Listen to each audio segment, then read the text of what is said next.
We are heading to 2025, and we want today to look on the brooding 101. We want to see on what every beginner should do so that he or she may be able to succeed in poultry farming. Very many people who want to venture into poultry farming, they don't know which poultry farming they want to venture in. But today I want to dissect brooding in a manner so that you may be able to understand how to start and run a successful poultry farm without a struggle. I have seen very many beginners tell me they want to start poultry farming, but they want to start with a commercial layer poultry farming, not knowing in commercial layer poultry farming, the profits are very minimal. In commercial layer poultry farming, you get a lot of money if you are able to invest in tunes of thousands. And I am reflecting on my journey where I started with brooding of chicks, which made me to grow tremendously over the period of 8 years.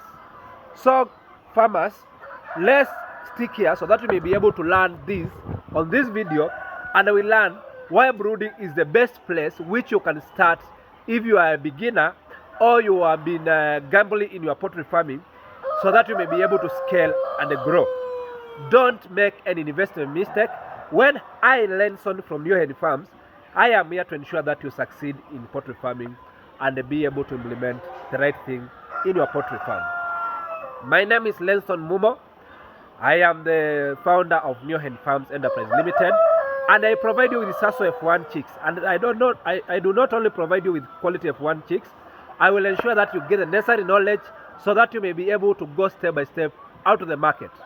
My numbers are always on the bio. Make sure you like and subscribe to this YouTube channel so that you may be able to get the videos and the teachings each and every time, so that you may be able to do the right thing in your poultry farm. We want to look on the most crucial parts. Number one, why is brooding crucial? Brooding is the foundation of every poultry farm. After you have identified the correct breed, then now we have now to take it to the brooder stage, which is the initial stage.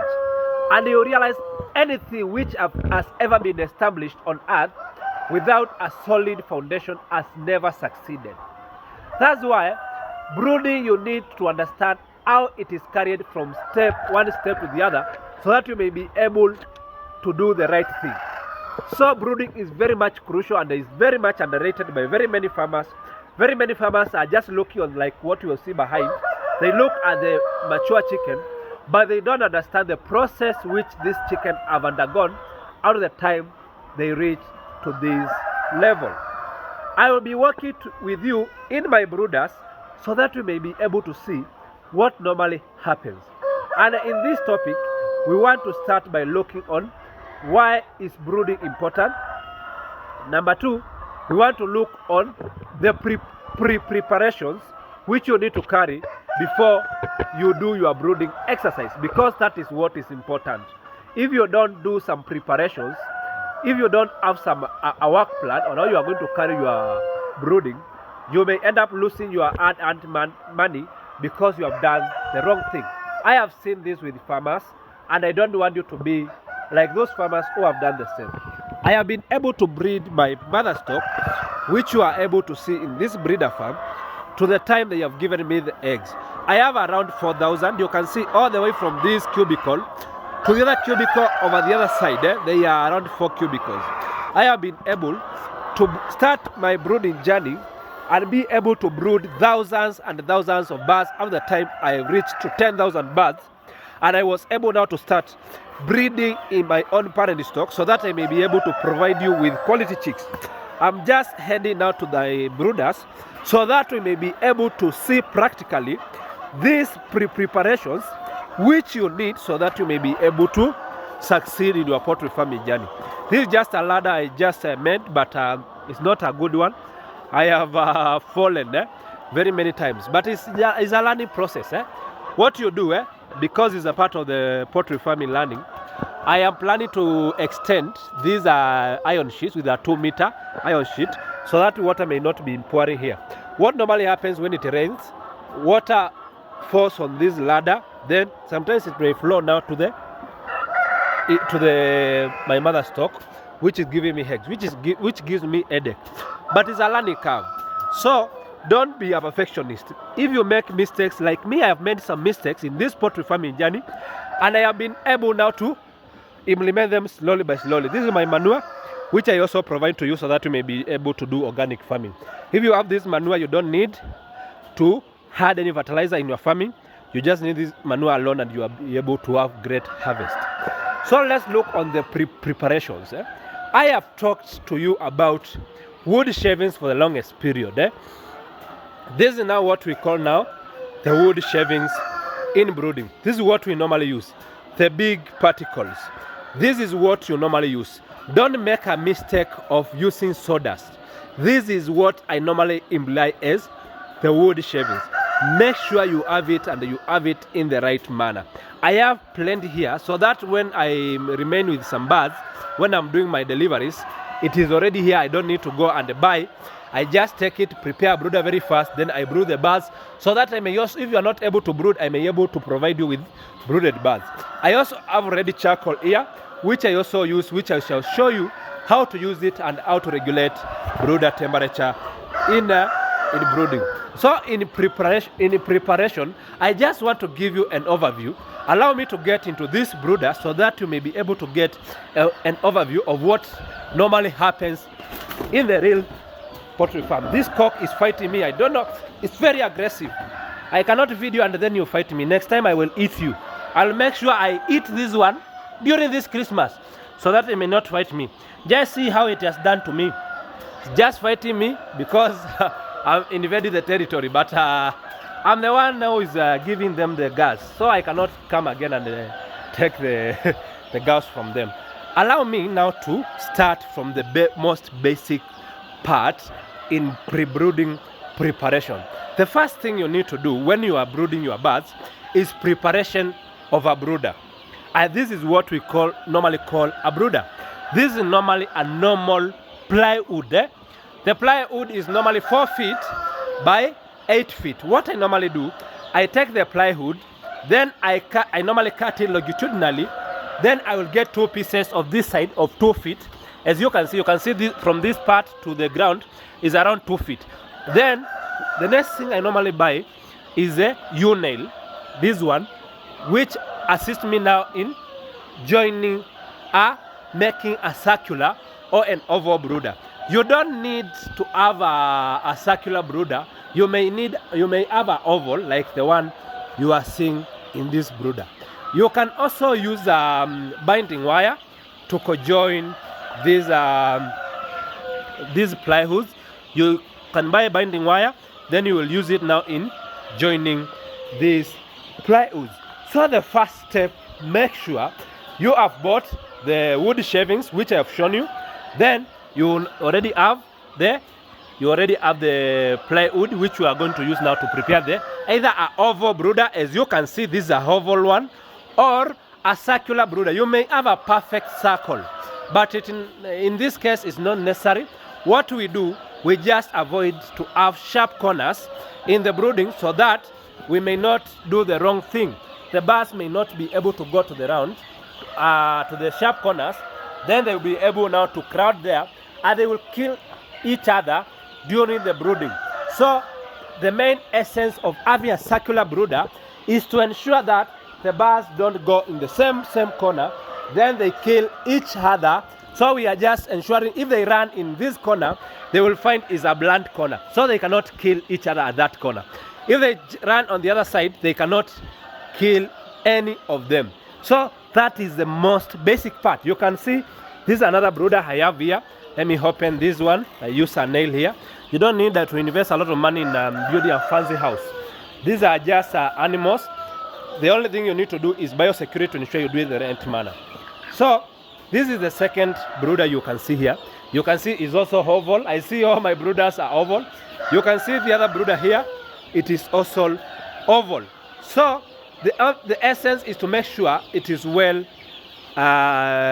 carved, to have some curves or some make sure it does not have any sharp corners so that you may be able to do the right thing. The next thing I want us to observe on this brooding is the issue to do with temperature and the lighting.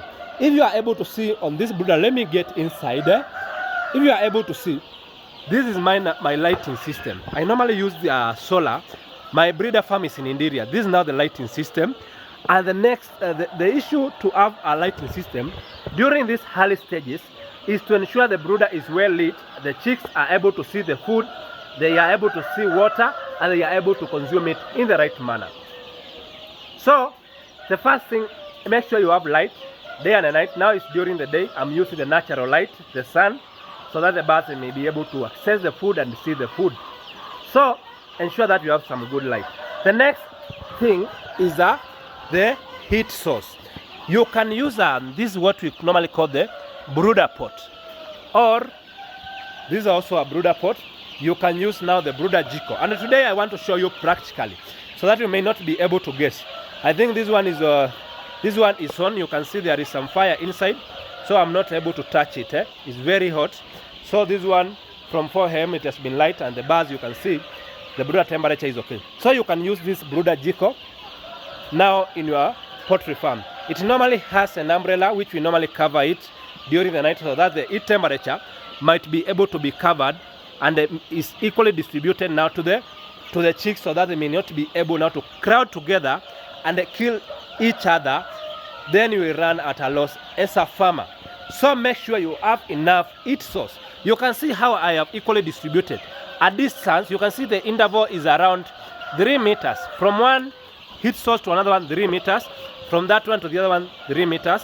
And you can see certain pattern. Food, there is food and some water in between to ensure that the birds get access to clean water, and the food, they can be able to get access to food.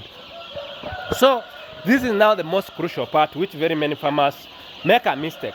Very many people, because they want to sell to you the chicks, what they normally tell you, they will tell you this one brooder, the brooder jiko, this one you can see here, it is able to brood over 1,500 birds.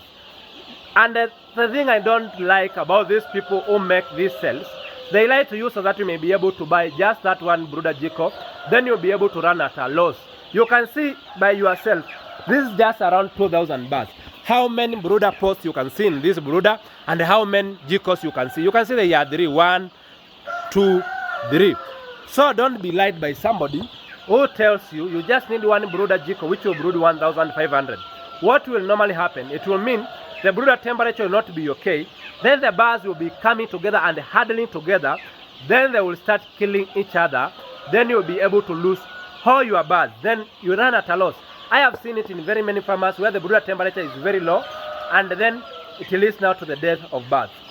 I have seen some people tell you, you need a thermometer in the brooder. As you can see here, I don't have any thermometer. There is no thermometer here. I'm using the traditional method which can be implemented by the person who is in the interior part of Kenya and be able to do the brooding. This is solar power, and this is just the normal charcoal which I'm using on this brooder pot and brooder jikos. So I want to show you something which you must observe during now this brooding stage. I don't know why this chicken now came here. You can see it's limping. I got it from down there. Then it just came, and now it starts to invade now on the young chicks. This is how you normally check your brooder temperature. When you see the birds are dispersed like all over, as you can see on this brooder, it means the brooder temperature is at optimal. You don't need to measure. You just need to use your eyes. You look on there. Are the birds happy? Are the birds are dispersed all over? If they are dispersed all over like this, it means the brooder temperature is optimum. So you don't need to adjust the brooder temperature. You need now to leave it like that. If you see now the birds, they are coming now near the source of it. You realize like we have like 500 birds now coming near this jiko. It means the brooder temperature is very low, and what you need to do is to increase the brooder temperature either by adding more brooder jikos or adding more brooder pots, which will make you now be able now to prevent now the birds from stampeding and killing each other. What kills birds during the brooder stage is not the major things. It's just the minor things which farmers ignore and they are not able to implement in their farm. So you don't need a thermometer here.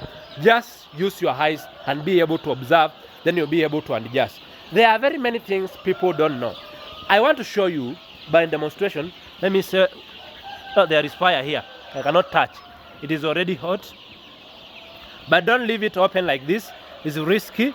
Some birds, you can see like those one, if it is left open, they may jump inside and get hurt. I don't know why my boys did not cover the pots, and also this is a brooder jiko. It's very risky. You may realize some birds are jumping and they also come to this brooder jiko, which will make them, definitely you'll just hear a smell of nyama choma when you leave now this open, and the chick will have died, and that is a loss to you as a farmer. Let me demonstrate using this pot on now to regulate the heat temperature. What normally happens, you can see inside this brooder pot, we have some wood, we have some ash which is left there. In the evening, they will not remove the ash. They will just add some charcoal. Then, after you add some charcoal, then it will light to be bright red. It will be red hot. That is the right term. It will be red hot. When it will be red hot and you see the birds are running away from this brooder pot, what you do, you take now the wood ash, you cover the charcoal now. That is how you normally reduce the brooder temperature. How to add the brooder temperature? Don't cover the charcoal with wood ash when you see now the temperature is at optimum. The same concept applies now when you use now the brooder jiko. You also cover the same with wood ash, so that it may reduce the brooder temperature. The way we used to do when we are doing it during our young stages. You remember in the village, I am a village boy. I was brought in a village. So what my parents used to do, they used to cover now the fire using now this wood ash, so that tomorrow we may not use matchstick, we may continue using the fire. They have never bought a matchstick for the longest period. They just used now the traditional method of covering. So you use it here. I think now the effect of me living with my grandmother and my mother and also my father affected me now to this time. That's why even when I was sourcing for land to come and invest, I never went to the plots which are hyped. They are sold at a very high price. I came down to the village, so because I knew exactly what I wanted, and I knew what I need to implement in my brooding, so that I may be able to do the right thing. So this eating and brooding, I have not been able to discuss it in details. That's why I've decided today I give you details in detail, so that you may be able to understand. The next aspect we look in brooding, we look on the feeding and the hydration. Feeding and the hydration. One thing you normally realize, feeding alone takes around 80% of the total investment. For example, you want to invest 100,000. 80,000 should strictly go to feeding of the birds.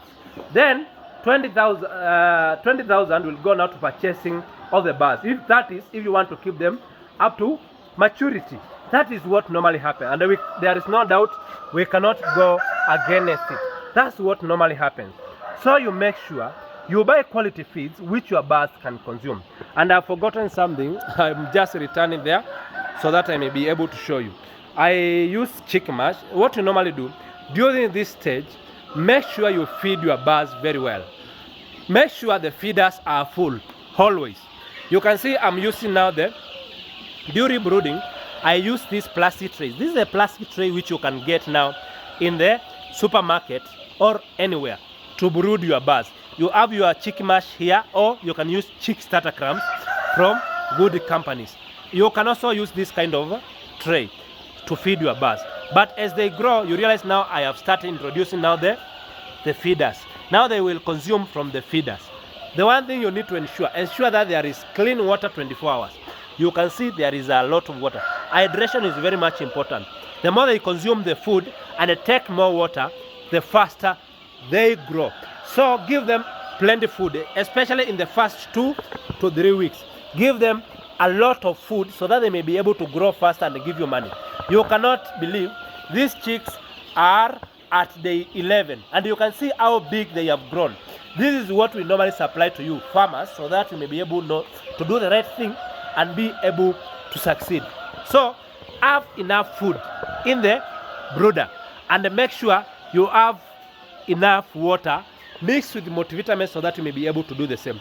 I'll do a video on the multivitamins because there are very many in the market which you can use, I'll do a separate video so that you may be able to understand the multivitamins a bit by bit in the brooding 102. We know this topic today, we are looking on the brooding 101. On the brooding 102, we'll be looking on the preparations in details so that you may be able to analyze the best multivitamins in the market, how they perform, and we'll be able to test them each and every one. By the grace of God, I have been able to test like thousands and thousands of multivitamins, so I know the best, which according to me, that is according to NEO-HEN.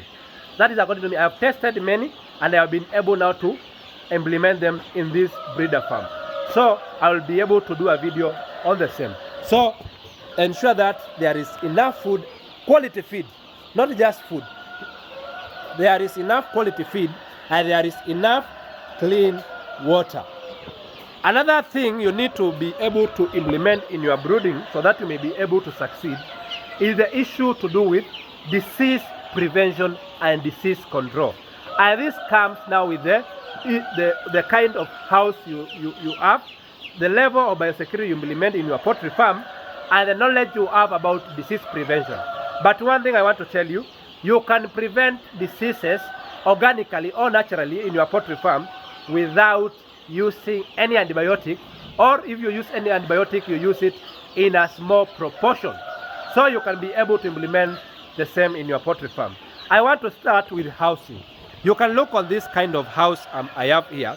It is well ventilated. I normally raise these tablons each and every day so that the birds may get clean air moving inside that the eastern side to the western side, so that the birds are able to get clean air. And also this ensures now the beddings are very dry, as you can see. So there is no point I can get diseases now coming and affecting these birds. The other thing is the issue to do with the biosecurity. Do you disinfect while getting in the birds? What I normally do, I have special shoes at different destinations, which I use now to get in the brooder so that I may not bring some disease using the shoes I was walking with them outside. I have to use different shoes when I'm getting here. And I make sure they are disinfected and that are washed. The rule is, in fact, if somebody wants to interact with your birds, should not interact with any other birds 48 hours before interact with your birds. That's the rule. So biosecurity, the use of foot baths, disinfectants, disinfecting is very much crucial in your poultry farm. So make sure you implement it and be able to do. I'll do very detailed videos about biosecurity and diseases and how you can prevent these diseases in your poultry farm. But you can prevent them by having a good house, making sure the wood shavings are very dry, making sure the brooder is very much spacious, the birds are able to run the way they want, they are able to interact with the heat, with the water, with the fish very well, they are able to see everything in a clear manner. You can be able to implement the same in your poultry farm and you'll be able to learn very well. The common mistakes very many farmers make during this brooding stage, you normally realize majority of them leave these they have drinkers which pour water on the wood shavings. Then what normally happens, the wood shavings will be a breeding place for diseases. Then what normally happens, the chicken will get sick. Then you realize after the chicken gets sick, they will die and they will be out of market in a very perfect manner. So if you are a beginner or you are a person who is thinking of expanding a poultry farm, you can be able now to see this and be able to implement the same in your poultry farm and be able to succeed in whatever you do in your poultry farming. I am your #1 plug of quality F1 Sasso chicks. I'll be able to supply you at 0717213083.